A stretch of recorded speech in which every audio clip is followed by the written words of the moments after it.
I did not even stop to eat. I just drove through. And so I'm driving, and I get out of South Carolina, and my GPS, I'm following my GPS on the phone, and it says, get off the interstate, turn here, and I did. And I'm on this road, and then it says, go 2 miles and make a left, and I did. And it said, go 3 miles and make a right. And next thing you know, I'm out in the middle of the woods. And I'm just following the route on the GPS, and I'm looking at the gas tank. It's going down, down, down. And it's like there's no cars for 15 miles. I could do like 100 on these roads if I wanted, but I'm in the South. I know better. So I'm driving along, and every light year was a Baptist church. And I'm thinking, I am so lost. If my phone loses juice, I will never find my way out of Georgia. And then it occurred to me, they filmed Deliverance here. Sorry. Christianity's changing. Phyllis Tickle, who's a feminist theologian, says that Christianity changes every 500 years. It goes through a major transformation. Not exactly on the year 500, of course, but around the year 500, Christianity went from being a illicit religion established legally under Constantine, which was not a good thing for the church, into a great decline as you moved into the early Middle Ages, before there would be a robust growth between the years 500 and 1000. And around the year 1000, the medieval church got all excited because, hey, 1,000 years had passed. That's a millennium. That means Jesus is coming back. And there were big changes in Christianity around the year 1000. And 500 years later, a German monk named Martin Luther decided to take on the Catholic Church in a debate about penance, nailed theses to a church door. Bada boom, bada bing, we had the Reformation. Well, right now, today, we're on the verge of another change. Look, I'm not a Pentecostal. I don't believe in the God's doing a new thing. Like God's got Alzheimer's or something. What did I do last year? I forget. I think I'll do something new this year. The gospel's the gospel. And it has the same effect around the world in every culture and every time. It's not as though God is doing a new thing. It's that we're finally starting to get what God has always done. So here we are, and Christianity is changing.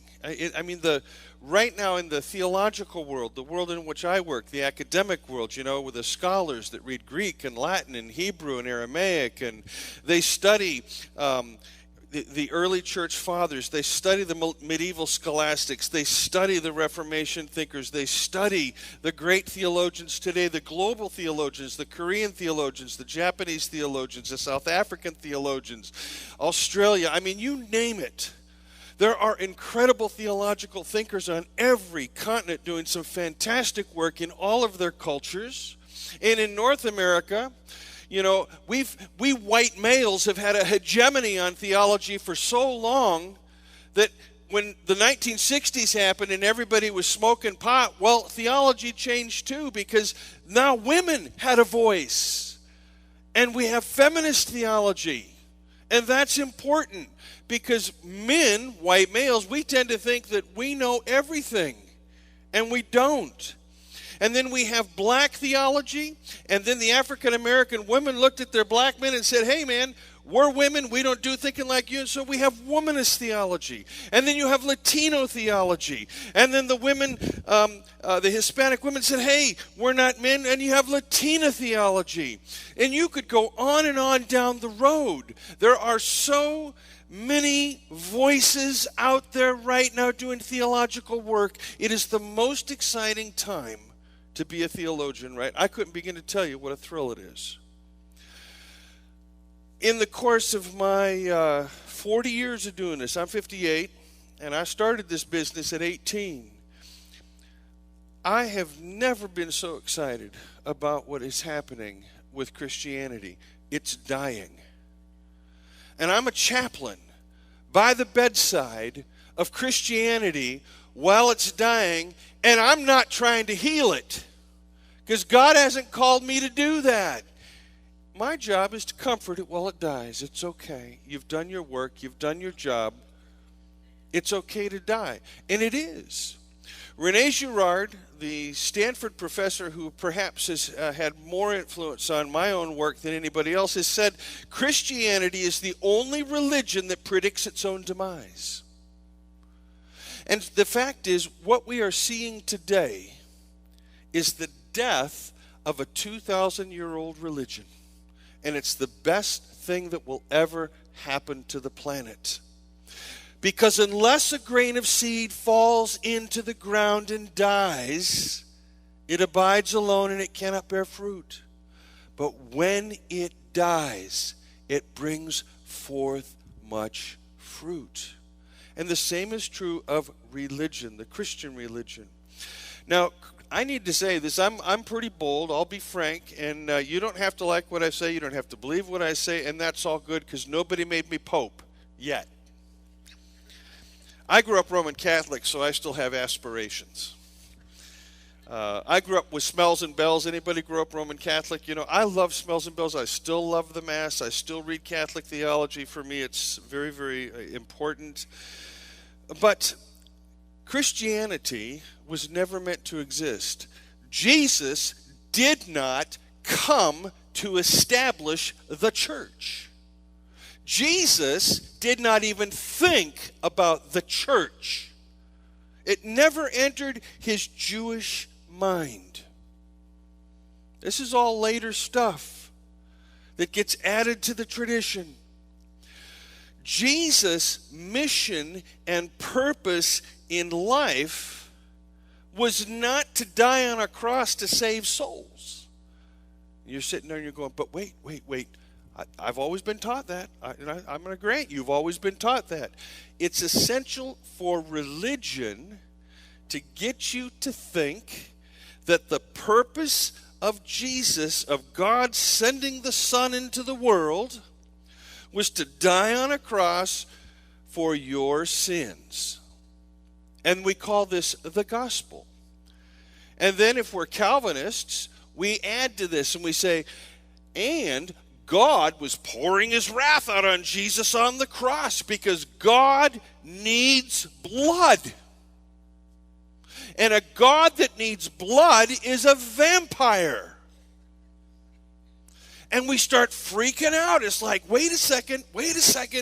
I go to church. I've been a Baptist or a Methodist or a Lutheran or an Episcopalian or a Catholic or a Pentecostal or a charismatic or a charismaniac. It don't matter. I've been told God needs blood.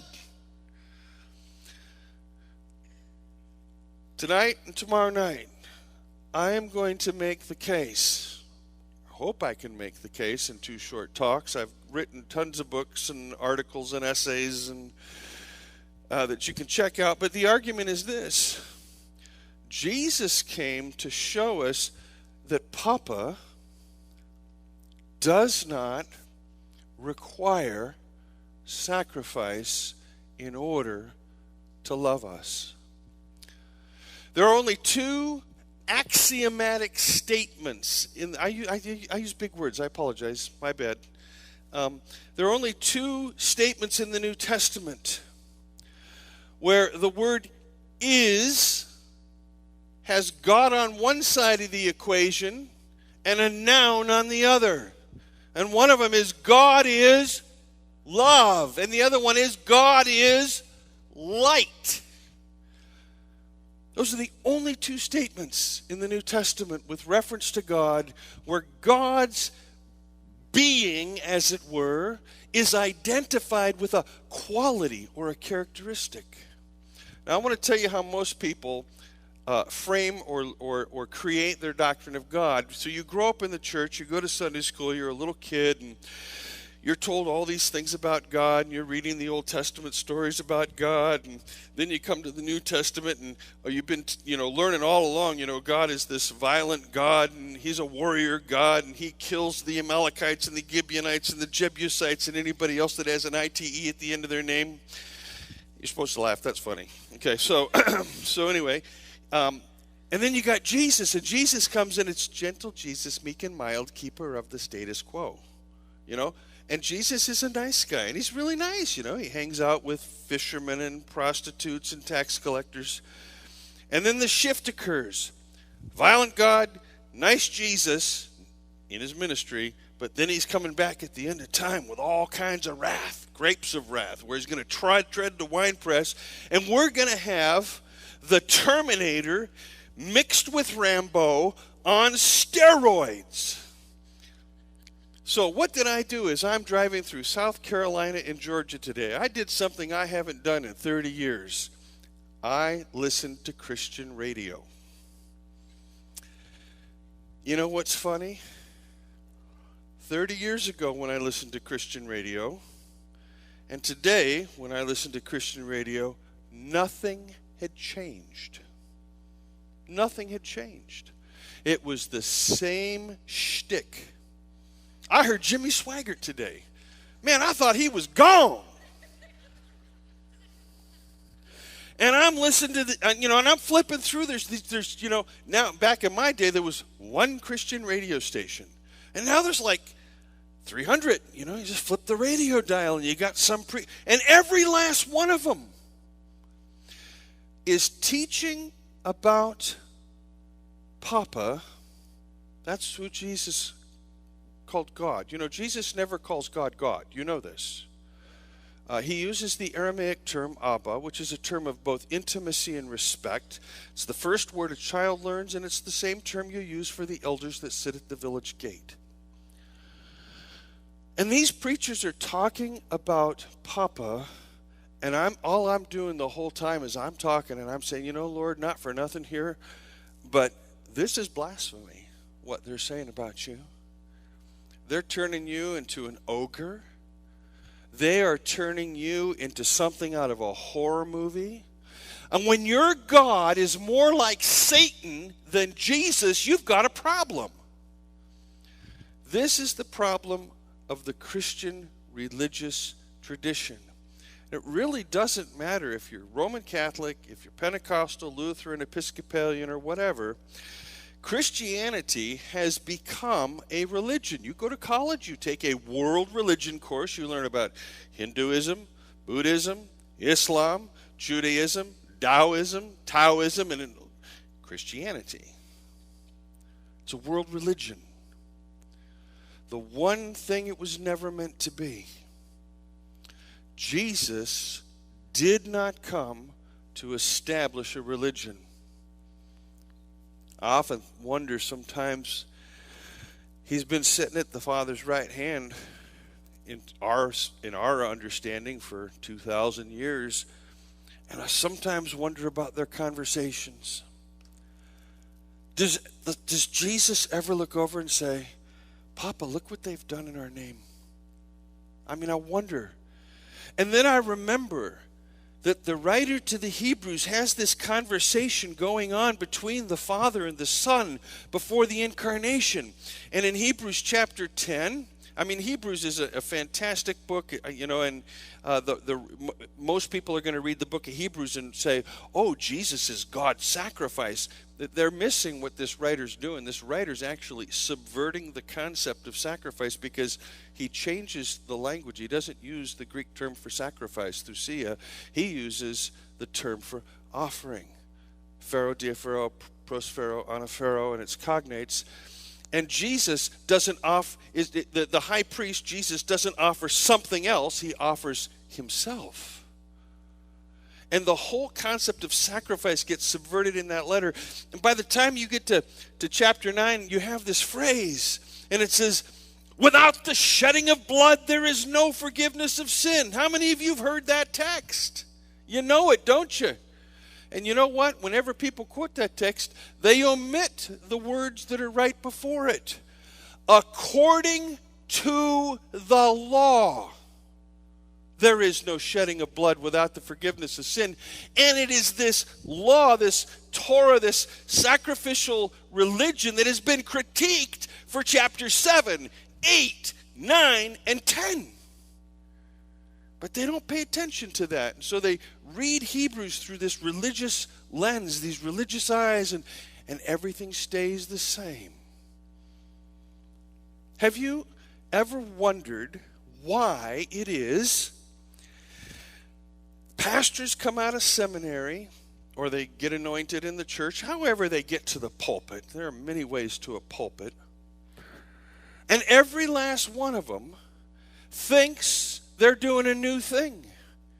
Oh, they're going to change the world. I remember when I was in seminary in the 1980s, we were so eager to get out. We were going to change the world. It was our preaching that was going to make all the difference. Every one of us. And we took these little churches, and we became little demigods because we were the experts. Anybody know what this is? This is my Bible. This is what I read. You can come up here for me and just read me a verse, please. Any verse will do. Just read me a verse. What's the problem? It's all Greek to him. Thank you, my friend. Thank you. It's all Greek to me, too. And you get out of seminary, you go, I've got all this knowledge. I'm going to change the world. And you know what's funny? Nothing changes. I mean, we're in 2015. Go back to 2005. Has Christianity impacted the world any more in the last 10 years than it did 10 years ago? Go back to 1995. Any change? How about 1985? Disco? Nope. 75? Nope. 65? Yeah. So the point I'm making is you could do this all night long. What we've done is we've taken this message of Jesus about his Papa, who his Papa is, how his Papa reigns in our life, not as a tyrant, not as an ogre, not, as I heard on the radio today, as a despot who's only interested in his own glory. I am the Lord God, and you must glorify me. I mean, if God is that egotistical, he needs to see us shrink. I don't do that to my own granddaughters, and they live in my house, If I walked around the house going, you need to give me some glory, I know what they would say. In the same way, Jesus' message is not about a tyrant, bloodthirsty, vampiric, alcoholic God in the sky that when you pray, you just hope he ain't been drinking. Jesus' Papa is the one who nurtures, is merciful, is compassionate, is gentle, is loving all the way, brings hope, brings life, creates peace, reconciles, restores relationships. This is Jesus' Papa. Jesus' Papa is not Judge Judy. And you listen to some of these Christian preachers and you'd swear to God that, God has taken lessons from Judge Judy. It ain't the case. So, we today live on the verge of a transformation. And it doesn't matter whether you're conservative or whether you're liberal, whether you're Catholic or whether you're Protestant, whether you're charismatic or whether you're cessationist. It really doesn't matter. Christianity is changing all around you. Now, you can either accept that and say, Lord, there's something happening here. What it is ain't exactly clear. Some of you get that. But something's happening here. And it's hard for me to let go of my childhood faith. But I'm going to do it. There's a strange story in the Gospel of John where Jesus, after he feeds the multitudes, he begins to say this really strange thing. And if you're a Jew, it's a really obscene thing that he says. In fact, I would have to use a lot of swear words to really offend you, to give you the power of the text. But if you're a Jew and you have another Jew saying, unless you eat my body, you can have no part of me. Unless you drink my blood. Now, friends, I don't know about you, but I'm not into cannibalism. You know, my granddaughters love The Walking Dead. I don't mind a zombie movie now and then, but it's not something I want to do. And when Jesus says you have to eat my flesh, if I'm a first century Jew, I am just going to be going, that ain't right. And the text says that the multitudes left him. Here's Jesus, just fed 5,000 people, man. Free McDonald's. Here you go. Lunch.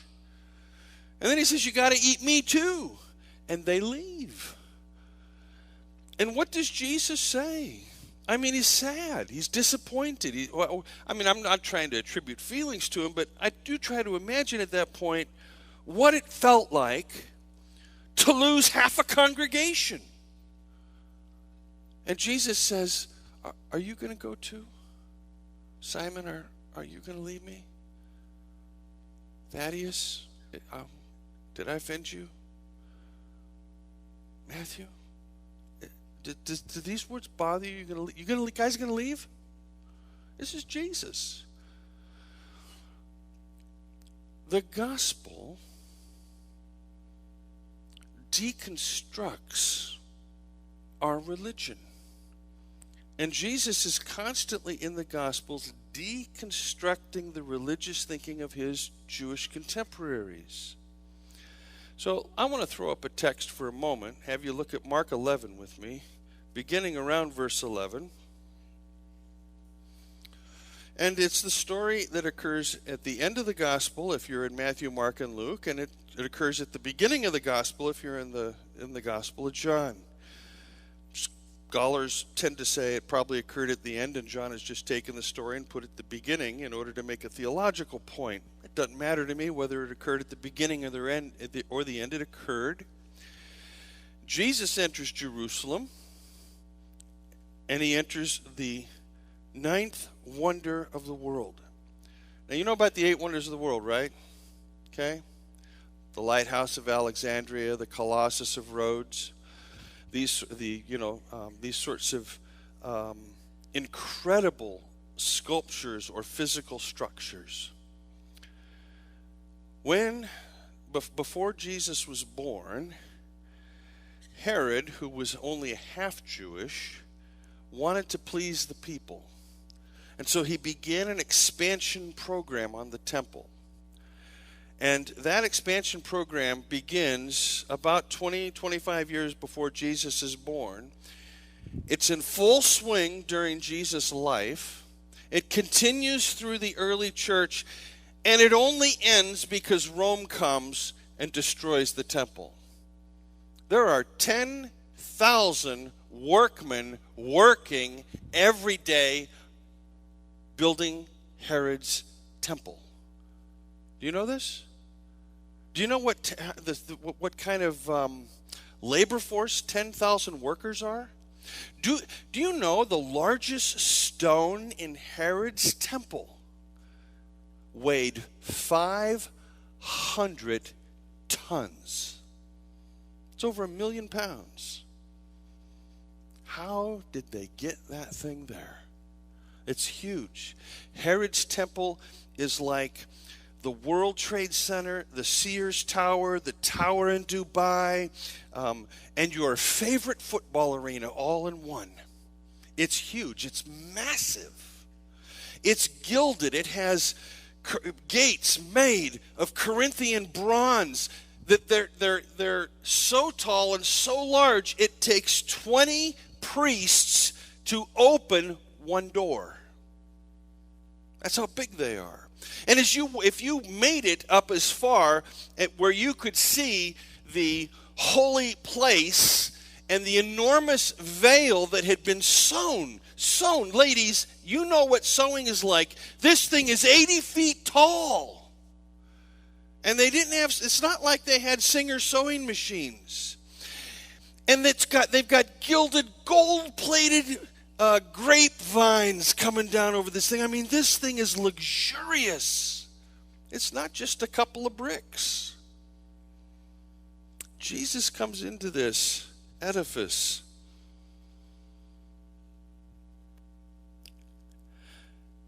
And he does a prophetic act.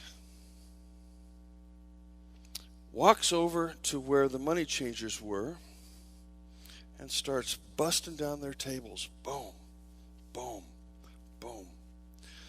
And he's already sat by himself in the corner and woven a whip that he can use on the animals to drive them out of the cages and set them free.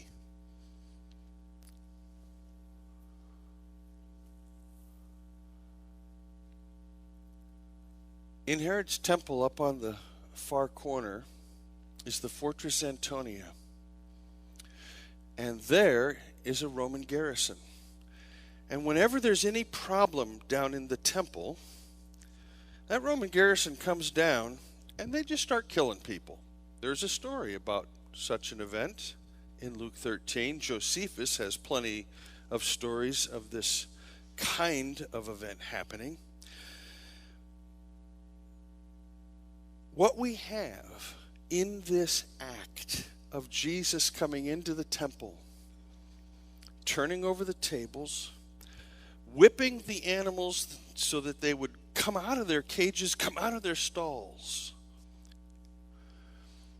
is an act of extraordinary hubris or extraordinary prophecy. You see, for Jesus, God was not about the business that is taking place up here on the altars, where there is a line of priests that are bringing the sacrifices up, slitting the throats, cutting up the parts, handing out the parts to the different attendants where they need to go, burning fat, burning incense, burning organs. Have you ever been to a slaughterhouse?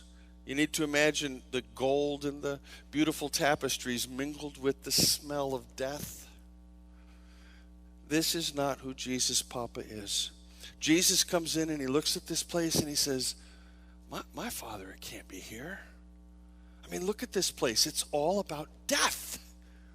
It's about blood. It's gory. It's about priests who are getting fat off the meat. Who gets the meat of the sacrifices? The people? No, not unless it's Passover. The priests get the meat. And in a culture where you have a 92, 93% illiteracy rate, in a culture where poverty runs as high as 85 and 90%, I mean day labor poverty, where it's not about where your next paycheck comes from, it's about whether you're going to eat tomorrow. And you come into this religious institution, and the priests are getting fat. And by the way, there's only 4 families in Jerusalem that supply the leadership of the temple, the high priest, the captain of the guard, and these kinds of things. All the other priests, they come from around the countryside. They do their 2-week stint in the temple, and they're cleaning up guts and cleaning up garbage and, swathing away blood and doing all the chores. They got the dirty work. And the 4 priestly families, they made a mint. They were kind of like the Bill Gates and the Steve Jobs and the Donald Trumps, in terms of the wealth. I'll give you an example. If you took the total accumulated assets of the richest 300 people in the world today, 300, put all their wealth together, it's worth more than the bottom 3 billion people on the planet. You with me on this? Same in Jesus' day. Money flows up, not down. And Jesus looks at this system of religion, the system where the rich get richer and the poor get poorer. He looks at this system that's all about God manipulating this this blood and guts and sacrifice. And Jesus says, that's not my papa. My Father's house was meant to be a house of prayer, where you could just come and say, thank you, Lord. Thank you for this beautiful day. Thank you for my family. Thank you for letting me breathe breaths of air. Thank you for the blood that runs in my veins. Thank you for, whatever. But instead it got turned into a commercial marketplace. Well, is that any different than Christianity? You know what I'm saying here? Look, I'm not against the church as an institution. There's enough folks, you might even hear my friends Jeff and Caleb talk this way. They're young, though, so show them some mercy. I'm not against pastors making a living. Laborers worthy of their hire and all that. What I am against is somebody getting up in front of their congregation and their internet audience saying, God wants me to have a $65 million jet. There's something wrong with that.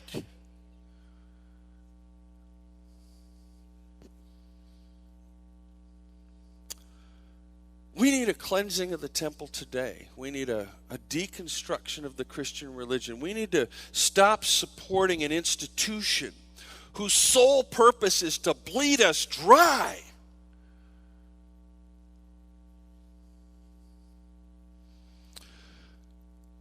I get angry.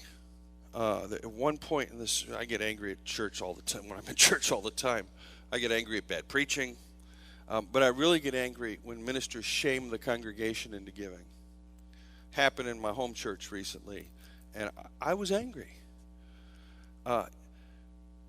Nobody should ever be shamed into giving. You understand this? And if your pastor shames you into giving, you just need to leave. Right? As Stan said, give because you can or because you want to, or because Jesus says, hey, you can do it. Do not give because somebody says you have to. There are no shoulds or oughts in the gospel. Just as there are no ifs, ands, or buts. Luther was here 500 years ago. And one of the things Luther tried to teach us was there are no ifs, ands, or buts. And do you know, even before he died, Lutheranism arose and it had ifs, ands, and buts. Go figure. Sometimes you try to do the right thing and, yeah. So Jesus is in the temple and he does this prophetic act, and it's like in a corner of the temple.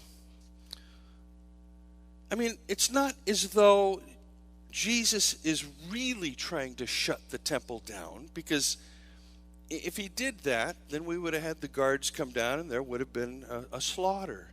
He's doing this prophetic act. And what he's trying to say to his contemporaries is, this beautiful edifice that you all love, that you all come to, that you all think God is at, and you all are expecting God to come and do what God does, this whole thing is not who Papa is. You want to know where Papa is? Go out into the fields. Look at the lilies. See how they grow. Look at their colors. Herod has never been dressed so fine as these lilies. You want to know where Papa is?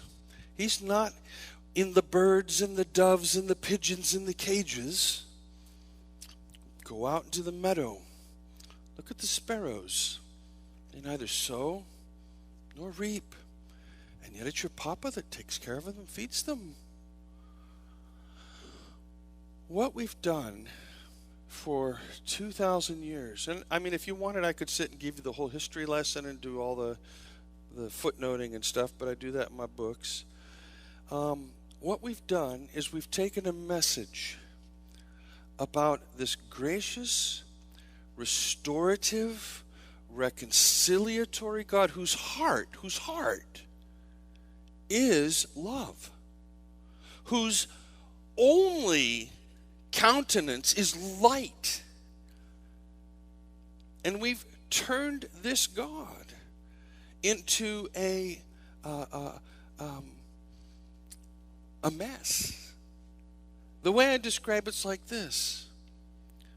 If you ask most Christians to describe God to you, they have what I call the suitcase God. You take your suitcase and you put the word God on it. Unzip it, bzzz, open it up. Now, I want you to shout out to me so I can repeat it for the internet people. I want you to shout out some nouns and adjectives that you have heard preachers say belong to God. I'll give you a couple to start off. You ready? Omnipresent. Holy. Give me some more. Omnipresent, omniscient, omnipotent, righteous, gracious, all-powerful, holy, just. You name it. You put those adjectives and nouns in that suitcase, zip it up, and what do you got? A doctrine of God. You think I'm kidding. Go read the Westminster Catechism of 1647, which is the dominant catechism of Calvinism in the United States. And it starts off, God is omniscient, omnipotent, omnipresent, holy, righteous, just. It's this whole list. And then at the end it says, and wrathful against those who will not obey his rules. And do you know, not once, not one time, do you get the noun Jesus. So you know what I tell people? You want a doctrine of God? Take whatever you think you know, unzip the suitcase, empty it out. Get rid of all this baggage. It's doing you no good. Put the name Jesus in the suitcase, zip it back up, and you got a doctrine of God.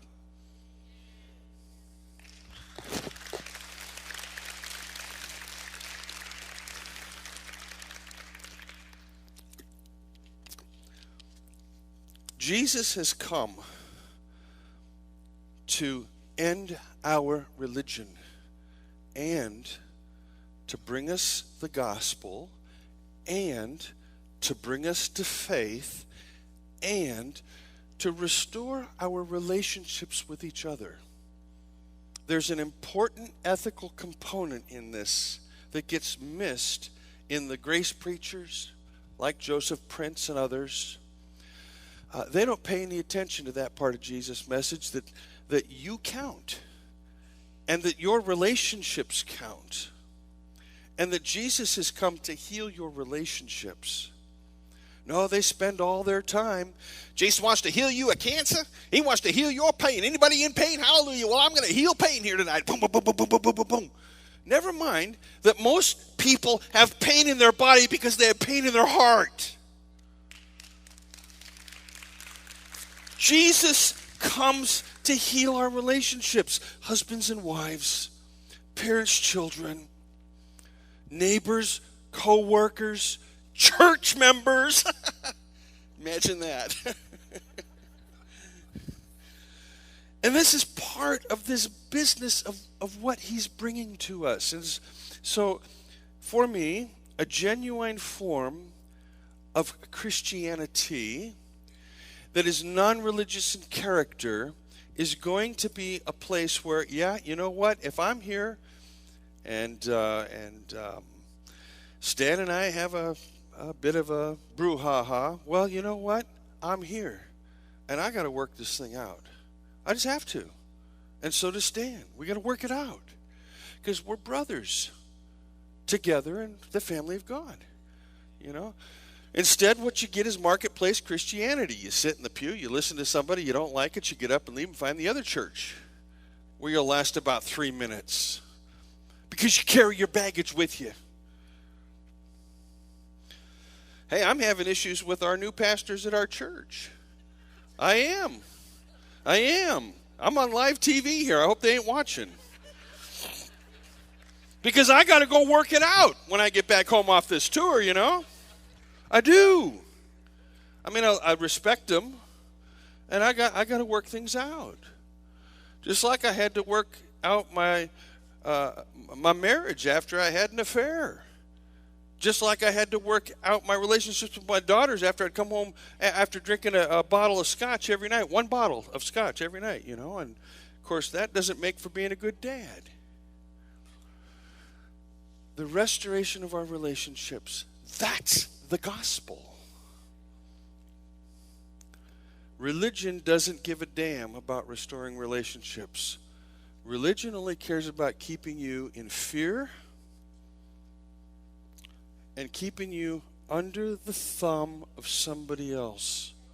Now, I just put up on Facebook, and this is funny, I'm a troublemaker on Facebook because I try to teach theology on Facebook. Some of my Facebook followers are in the audience here tonight, I know, because they've come and introduced themselves to me, and I create trouble out there, don't I? I just put up a post that said, a servant has no authority. And if someone claims to be an authority in your life, they're not serving you. Because my argument's against these charismatic preachers that I'm the pastor, I'm going to provide your covering, I'm going to be your umbrella. And I'm just going, that's a crock of you know what. A servant has no authority. I have no authority over you, man. None. I'm just a guy. I just, like to study and read, and I've spent 40 years doing it, and I have ideas, and I'm not going to tell you, God told me. I'm not that stupid. Even if I hear the voice of Papa in my life, it's for me, not for you.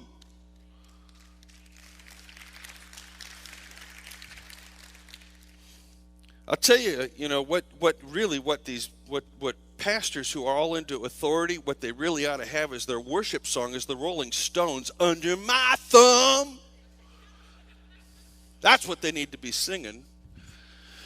But who needs a God like that? I don't need a God like that. I don't need a God that's up there that I have to be afraid of. I don't need it. Look, man, I grew up with a mom like that. I love her. She's with Jesus. The day she died, I didn't shed a tear. I just looked up and said, Papa, she's yours now, man. And I know she's singing. I know she was a broken woman. She was a broken woman. She'd been abused as a child. God bless her. She's up there singing in some choir somewhere because she loved to sing. I know that. But she was a tyrant. We weren't allowed to have feelings as children. We were told how to feel. And do you know, I didn't have feelings until a few years ago. Don't kid yourself. My wife for 38 years, for 35 of those years, she would say, I love you, honey. Of course, I know how to do it. I love you too, sweetie. I know the words. I love you too, babe. I know how to say, I never felt the feeling until a few years ago. One day, she said to me, I love you, Michael Hardin. And by God, there was like a flicker of a feeling. It was like, what's this? This is true. I don't need a God that extinguishes me, that demands that Michael Hardin cease to exist so that God can be exalted. I need a Papa that's going to be in a relationship with me, like we sang earlier, that's going to walk with me as a friend. That's going to treat me as a human being, not as a piece of meat. And this is what's happening today in the theological world, in the biblical studies world, in churches all around the planet, and in this church. God came here, blew his breath, and the chaff's gone. What remains are the kernels of wheat. And you all will fall into the ground and die together, and that will produce serious fruit. Jesus stood on the meadow that day and said, are my words too hard for you? Gonna leave me? Are you afraid of what happens when you lose your religion? Are you so afraid? And most of the crowd said, yeah, this is what we grew up with, Jesus, And if we have to choose between you and our religion, well, we'll choose our religion. I am thankful that Jesus did not quit. I am thankful Jesus did not look up and say, you know, Papa, this isn't working out. I think I'm just going to go get a job and be a baker. I am thankful he kept his eyes focused on caring for the poor and the widows and the broken down day laborers, that he continued to speak truth to power. I am grateful that he kept on in spite of those who walked away. And so today, Jesus comes into our midst and invites us to follow him. He invites us to eat his flesh, drink his blood. He invites us to learn to turn the other cheek and love the enemy, to bless those who curse us. I mean, to really bless them. And it's hard to do. It's hard to do. When somebody looks at you and says, I hate you, to say, man, I just ask God's richest blessing for you. I don't know what to do. I can't restore this thing. I can't do it, but I'm going to ask God to bless you. That's hard to do, man. Heck, it's hard to do in a marriage. To live without religion is to live without fear and to live in hope. Well, I think I've said enough for tonight, I reckon. So I'll wait until the other part to tomorrow night, and we'll have some more time together.